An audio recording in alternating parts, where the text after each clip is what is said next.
Hi, I'm Crystal. This week I'm making some super simple watercolor cards. I started by cutting out a background layer in teal.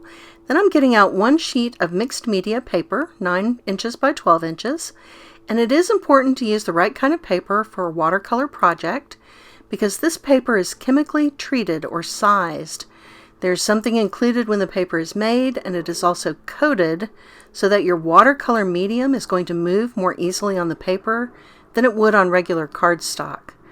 So once I've got my sheet of paper laid out, I'm going to use different types of watercolor pigment to put some green color down on the page.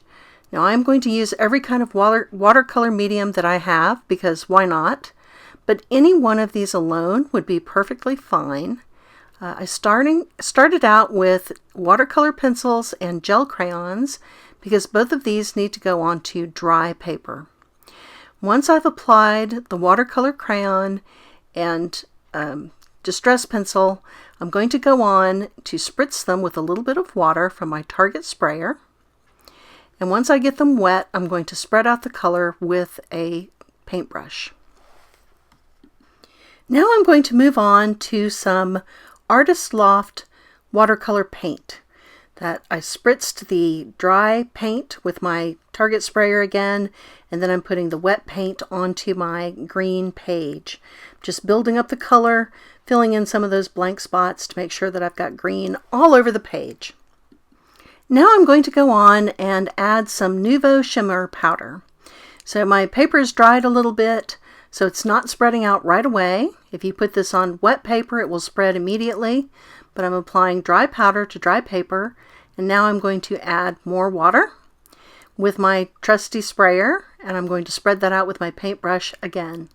This does add a really nice shimmery color, and I do think you get nice results if you don't move the color around with a paintbrush, but what can I say? I couldn't resist. So I'd be interested to know if you use this product, if you spread it out or if you let it do its thing. Once I've spread out the Nouveau Shimmer powder, I'm going to let the project completely dry, and I'm going to add a little bit of spatter. So for the spatter, I'm using Kuretake Gansai Tombai paint. I have tested this against Temu Starry Colors watercolor.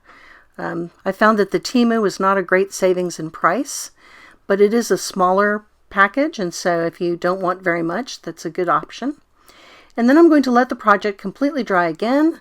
Let's take a look at it. Nice green background with some nice gold shimmer drops on it. I think that turned out quite nicely. Very easy watercolor. You could definitely do this project with your kids or your grandkids.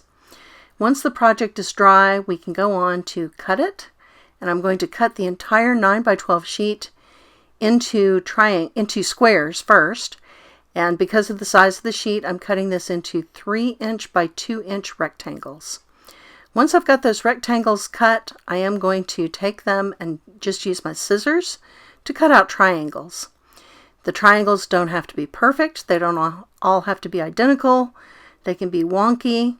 And, really, they don't all have to be green. I did green because Christmas trees in my mind are green, but there's no reason why you couldn't use modern colored trees that were some other option. Why not?